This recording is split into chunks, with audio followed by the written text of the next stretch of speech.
Amigos, buenas tardes, bienvenidos a las noticias de este mediodía. Hay reacción mundial por los aranceles globales de Donald Trump que se aplicarán desde pasado mañana. Hola Gaby. Hola Liz, amigos, muy buenas tardes. En el Ecuador, los sectores empresariales han reaccionado de manera positiva a la medida recíproca. Ya les damos los detalles. Empezamos con el plan de Trump. Bienvenidos. El anuncio de nuevos aranceles por parte de Donald Trump sacudió la economía global. La medida genera preocupación. Países de todo el mundo reaccionaron a las nuevas medidas.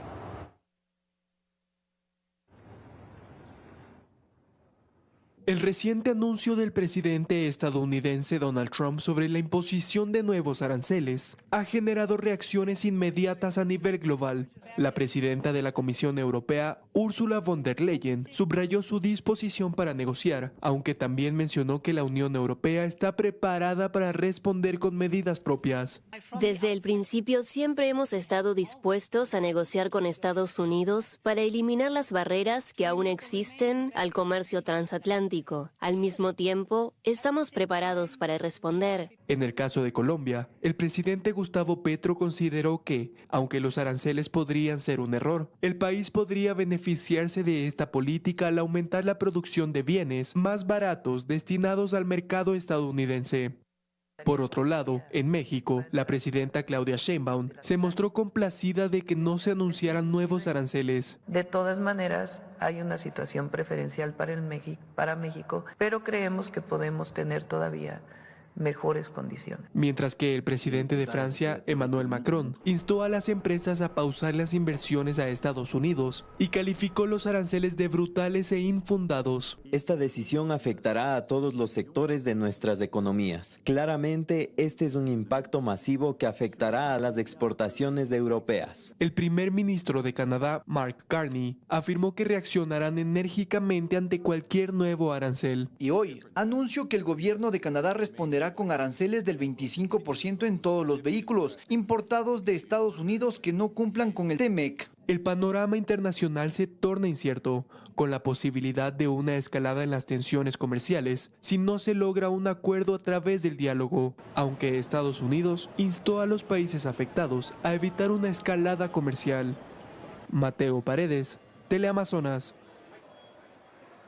Ecuador quedaría en mejor posición comercial y se volvería más competitivo tras la política arancelaria de Donald Trump. Esto sí, en algunos productos y en otros no. Pese al incremento del 6,8% y del 16,8% de aranceles en exportaciones de flores, el sector ve esta política como una oportunidad de negociación. A partir del sábado 5 de abril, la política arancelaria de Donald Trump entrará en vigencia. Todos los productos ecuatorianos que ingresaban a Estados Unidos con arancel cero deberán pagar una tarifa del 10%, y los productos que ya pagaban aranceles sumarán el 10% de acuerdo a la tabla publicada por el gobierno norteamericano. Y el mensaje que le da Trump a los americanos, les dicen, consuman producto americano. Y si van a seguir consumiendo lo importado, yo voy a subir los aranceles. En el caso del Ecuador salía un indicador de 12 inicialmente, pero la tarifa general que pone al final del día es de 10. Hay tarifas que van hasta el 50%. Esto, expertos en el tema arancelario lo ven con buenos ojos, pues Ecuador sería de los países que quedó con la tarifa de aranceles más baja, lo que en algunos productos nos volvería más competitivos. El cacao que pagaba 0 arancel ahora paga 10, pero nuestra competencia, que es Costa de Marfil e Indonesia, por ejemplo, pagan más.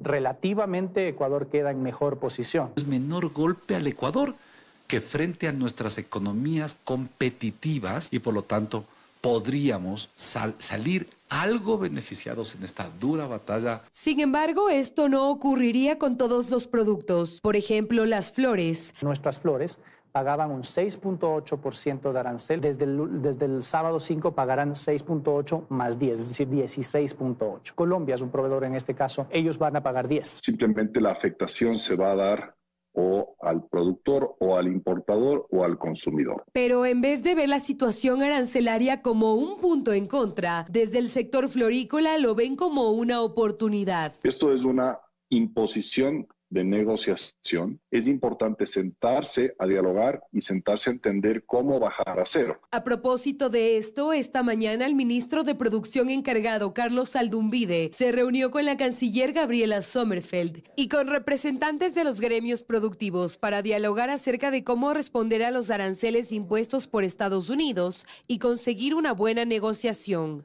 María Gracia Chacón, Teleamazonas.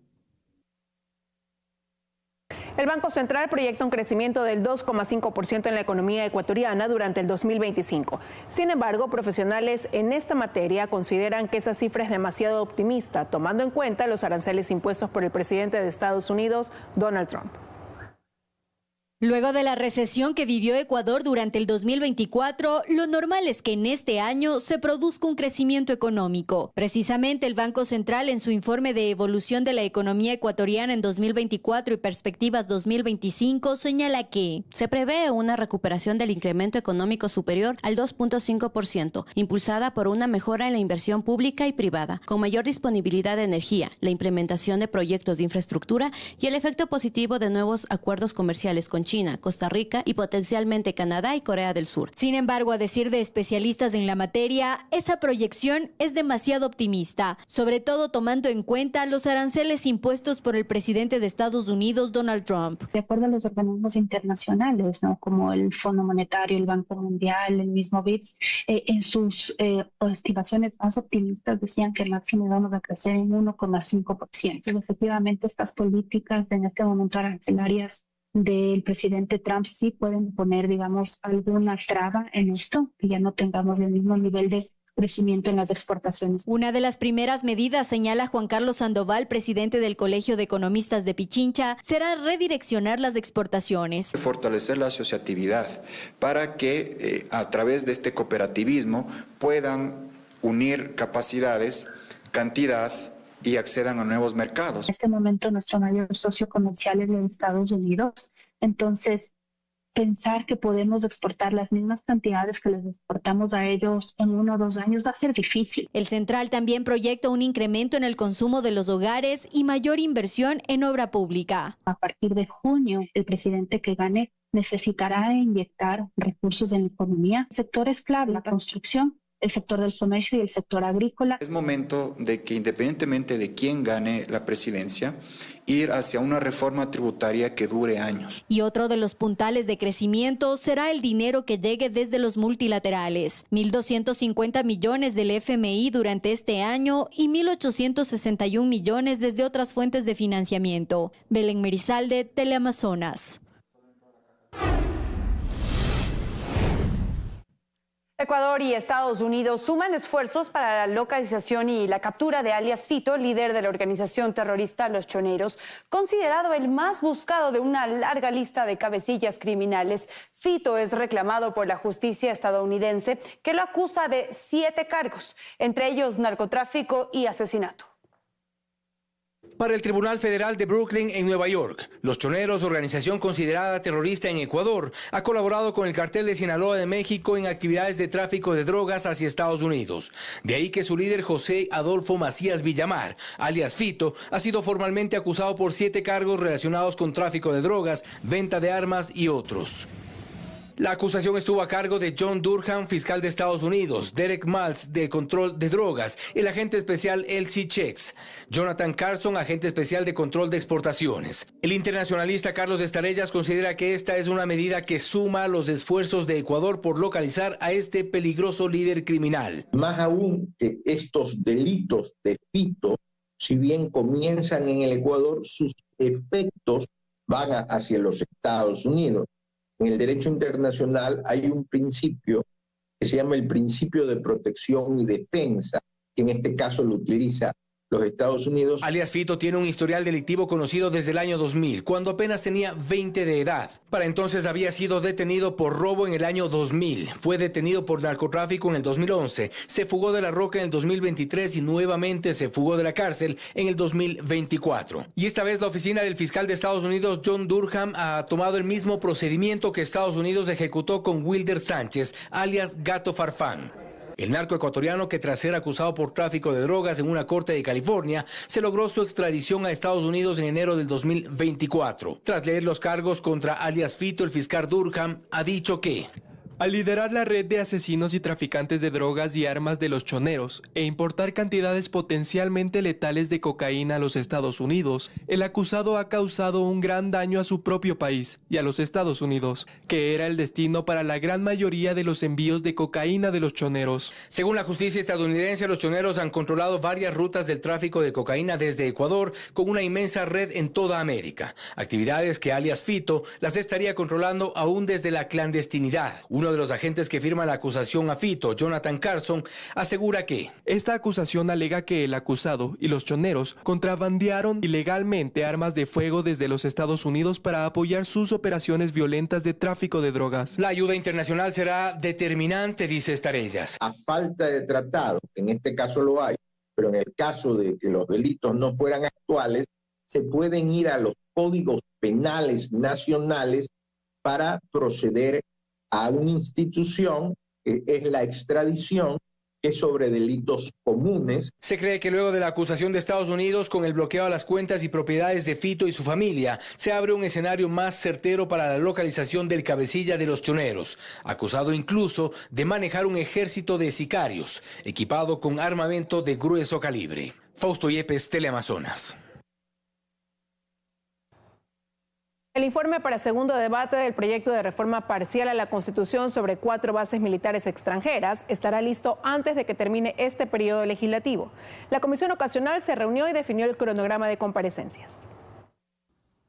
Mientras el gobierno avanza en los acercamientos con otros países para concretar apoyo militar extranjero y sumar al combate al crimen organizado, en la Asamblea avanza el trámite de la reforma parcial al artículo 5 de la Constitución, que precisamente busca levantar el candado y que se puedan instalar bases militares en el país. En la mesa advierten que mientras no se dé el cambio constitucional, no se puede hablar de bases. Todavía se está analizando en la Comisión Ocasional sobre esta posibilidad de dar paso a esta reforma. O la otra alternativa, probablemente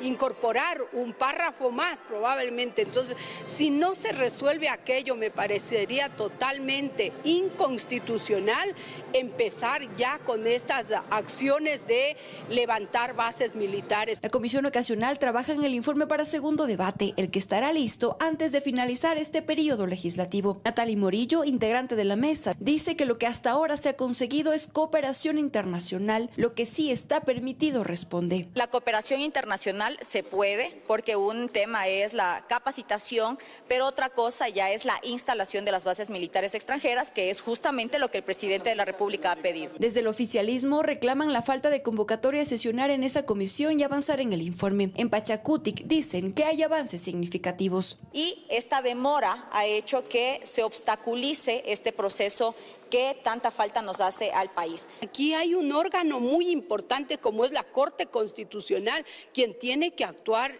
para efectivamente vigilar que la norma constitucional no se vulnere. Expertos, académicos y funcionarios de Estado han comparecido hasta el momento en la Asamblea sobre esta reforma parcial enviada por el Ejecutivo. En Quito, Karen Aro, Teleamazonas.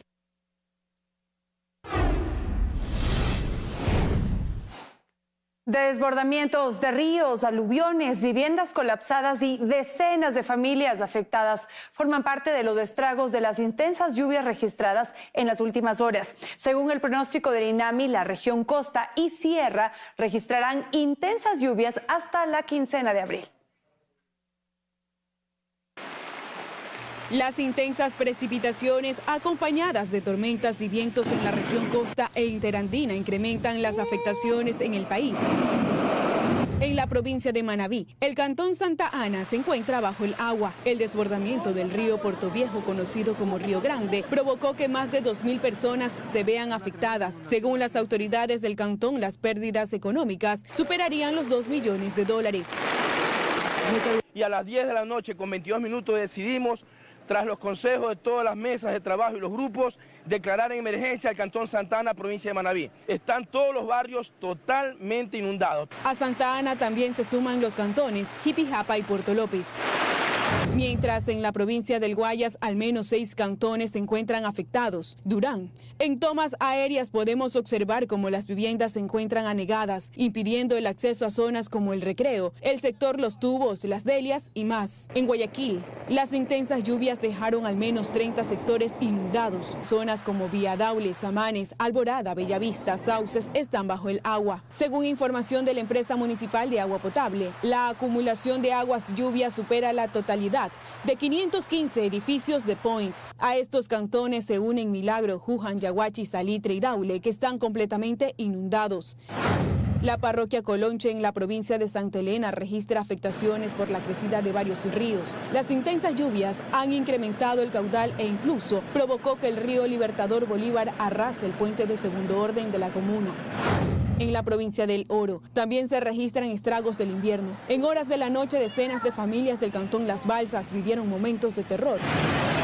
Las intensas lluvias incrementaron el caudal de 2 quebradas, provocando un aluvión que arrasó más de 100 viviendas y al momento 14 sectores se encuentran anegados. Son situaciones que es el primer año que se han dado de esa magnitud.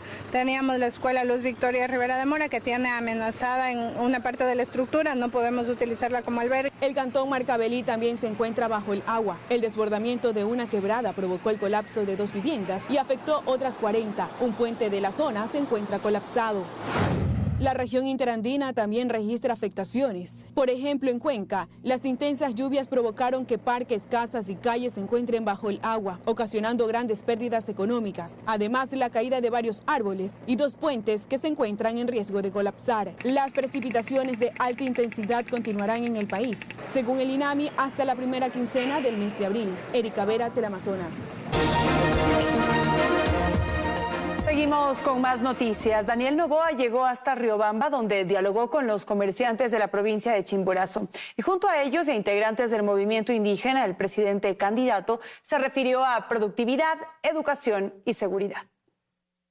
El presidente Daniel Noboa llegó a Riobamba para mantener un diálogo con varios sectores, especialmente relacionados al comercio.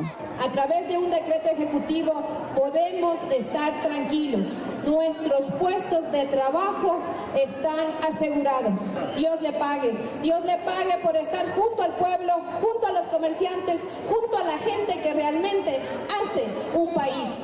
El sorpresivo ingreso del presidente del movimiento indígena de Chimborazo para apoyar a ADN ratificó una división en el sector indígena. Simplemente hemos sostenido una decisión que ha tomado las bases, las comunidades, porque no queremos ya vivir en un gobierno que nos persiguió, que nos encarceló, que nos humilló, que con sus políticas nos ha minimizado como pueblos y nacionalidades. Noboa en su primera intervención resaltó las posiciones de adherencia a favor de su candidatura.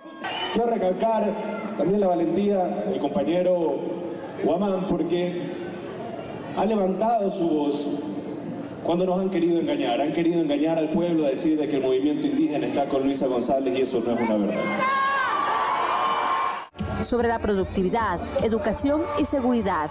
Jamás vamos a retroceder, daremos pelea en todo, a la narcopolítica, a los corruptos, a los criminales y a todas las personas que quieren parar el progreso del país. Nosotros no nacimos para rendirnos. Y así, entre las emotivas muestras de respaldo, Daniel Noboa se retiró agradeciendo a sus adherentes y posterior se dirigió a un evento privado. En Riobamba, Mercedes Chávez, Teleamazonas. Conversaciones con medios de comunicación, visitas a zonas afectadas por las lluvias y eventos masivos forman parte de las actividades de campaña que cumplió la candidata por la Revolución Ciudadana Luisa González en las provincias de Manabí y Santa Elena. Han transcurrido 12 días de la campaña electoral y la candidata a la presidencia por la Revolución Ciudadana, Luisa González, continúa con sus actividades. 4 años más de abandono. En Santa Elena, González asistió a una entrevista radial donde expuso sus propuestas de trabajo.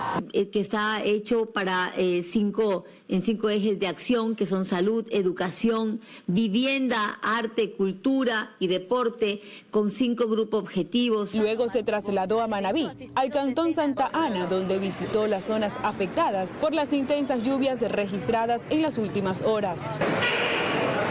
La candidata por la Revolución Ciudadana tiene previsto en horas de la tarde asistir a un almuerzo con jóvenes influencers de Manabí. Además, participará de los denominados Encuentros Ciudadanos en Chone y en Portoviejo. Erika Vera, Teleamazonas.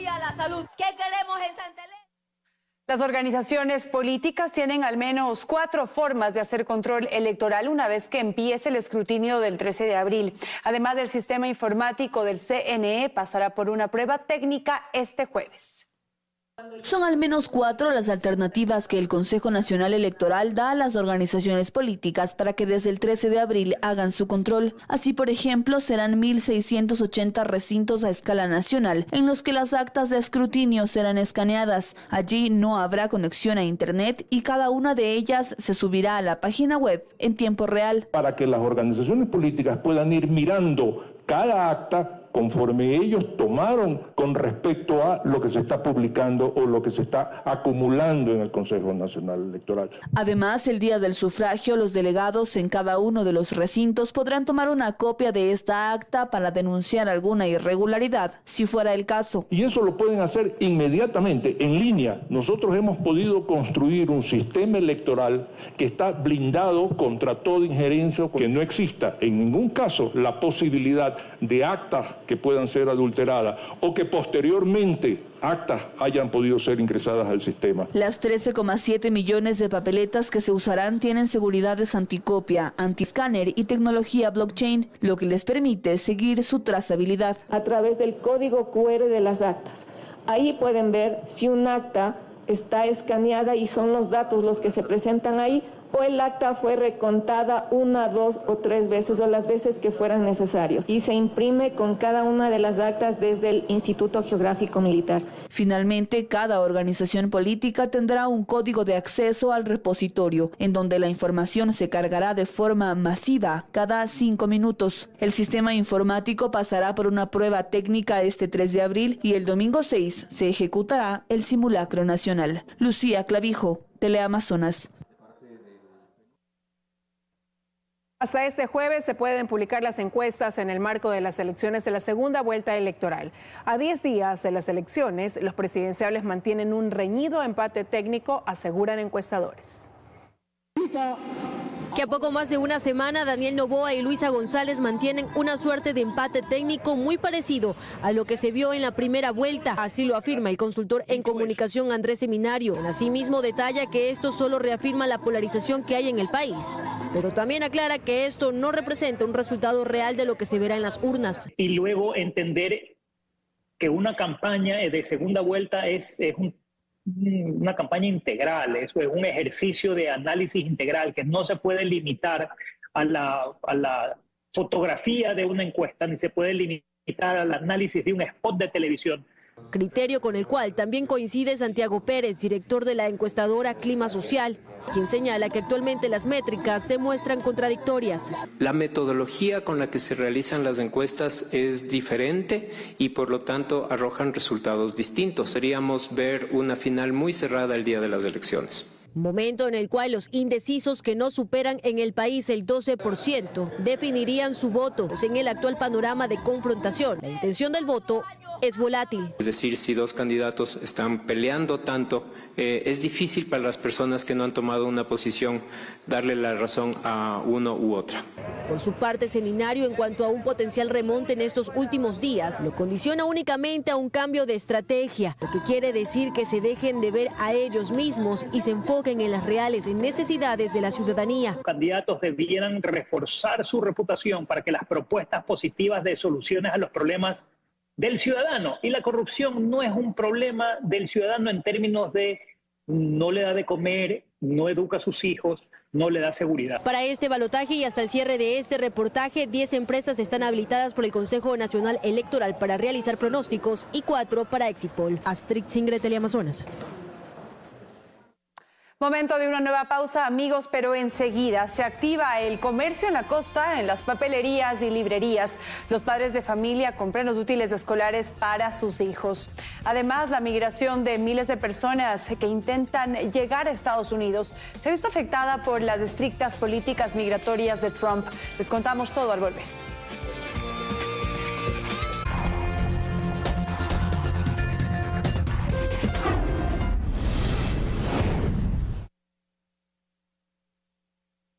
Estamos de regreso con más. En Guayaquil, las librerías y papelerías registran afluencia de personas que compran útiles escolares.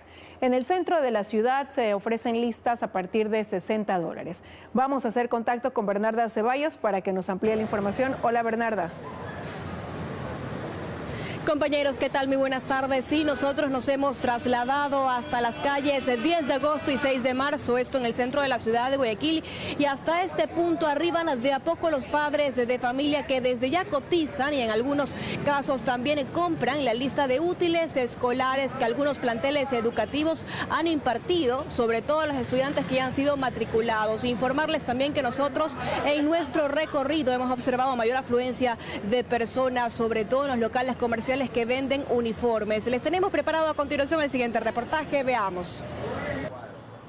Freddy González acudió este jueves a una distribuidora de útiles escolares en el centro de Guayaquil. Él asegura que el plantel educativo donde estudian sus 3 hijos aún no imparte la lista de útiles. No obstante, desde ya cotiza precios y compra los materiales escolares esenciales. No nos han entregado todavía, pero se están comprando los cuadernos principales, porque después cuando ya entregan la lista ya llegan y suben los precios, entonces es mejor comprar cuadernos de línea, de cuadros. Las distribuidoras del centro de la ciudad ofrecen listas de útiles escolares desde los $30. Los comerciantes realizan promociones para atraer clientes y esperan que las ventas incrementen 2 semanas antes del 5 de mayo, fecha en la que iniciarán las clases en el régimen Costa Galápagos. Listas económicas, más que todas las de colegio, están valoradas entre $25 a $30. Ya las de niños de etapa de inicial, ya sí están más o menos superando los $50 por el asunto de materiales didácticos. Libros. 35 hasta de 15, $14 hay. La venta de uniformes escolares también se incrementa. Totalmente llenos fue como lucieron este jueves los locales comerciales del centro de Guayaquil. Los pantalones, los mínimos le podemos a $10, a $8. Falda de salir de 8 a 10. ¿Medias? ¿Alguna promoción? Promoción de 2 por 5. Sí, zapatos también hay de 10 para adelante. La venta de mochilas y loncheras también registra un aumento. Las clases empezarán de forma escalonada. El 5 de mayo iniciará bachillerato y el grupo inicial de 3 y 4 años. El 6 de mayo será para los estudiantes de básica superior y preparatoria. Mientras que el 7 de mayo empezarán clases los alumnos de segundo, tercero, cuarto, quinto, sexto y séptimo año de educación básica. Bernarda Ceballos, Teleamazonas. Bien, y mencionarles también que en la bahía de la ciudad de Guayaquil, como en otros 10 puntos de la urbe, se han establecido corredores escolares para la venta de útiles y uniformes. Esa es la información hasta este momento de la tarde. Ustedes continúan con más. Muy buenas tardes.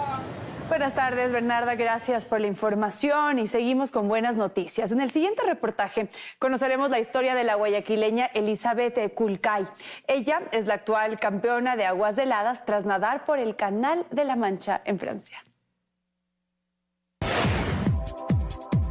A 15 horas de distancia encontramos a Elizabeth Kulcay, ecuatoriana que vive en Londres, país que la acogió desde el 2012. Desde pequeña, su pasión siempre fue nadar, aunque con tristeza Elizabeth nos comenta cómo pausó su sueño. Lamentablemente, ya en la universidad no lo pude seguir practicando. Esto cambió años después. Un viaje a la costa de Inglaterra la motivó a retomar la natación, esta vez bajo cero. Quiero desafiarme, si voy a volver a la natación, ahí dije, si voy a volver a la natación, lo voy a hacer de alguna manera irreconocible. Su primer reto fue el Canal de la Mancha, que está ubicado en la costa sur de Gran Bretaña. Durante 3 años se entrenó para soportar temperaturas extremas, incluso la corriente. Los fines de semana yo iba a la playa. Teníamos un grupo de entrenamiento donde hacíamos de 6 a 8 horas de nado continuo. La constancia llevó a Elizabeth a cumplir su sueño, cruzar el Canal de la Mancha. 10 horas con 46 minutos fue el récord de Elizabeth. Y logré una de mis metas. Yo creo que no lo crees, que no piensas que lo hiciste. Cumplir este reto la llevó a otro, pues actualmente es campeona en natación de aguas gélidas al cruzar el lago de Windermere. Solo fue cuando salgo del agua que mi esposo estaba ahí, pero él me dice, ganaste medalla de oro, tu categoría, eres campeona mundial. Con una gran sonrisa menciona que Lucas aprendió más del mundo de la natación, pues es el quien le hace barra desde la superficie del mar, barra que necesitará, pues el siguiente reto de Elizabeth será unas millas árticas, una en el hemisferio sur y una en el hemisferio norte, y esas son un desafío que con el kilómetro que ya logré, nos dan, como quien dice, la tercera corona. De esta forma, la ecuatoriana Elizabeth Kulkai nos enseña que ni el frío ni la corriente impide cruzar fronteras. Erika Vera, del Amazonas. Más adelante se viene otro look de infarto con el Mortero Castillo. Su esposa nos confiesa que ella es la encargada del estilo fashionista. Les contamos qué usará en el próximo partido a las 14:30 horas.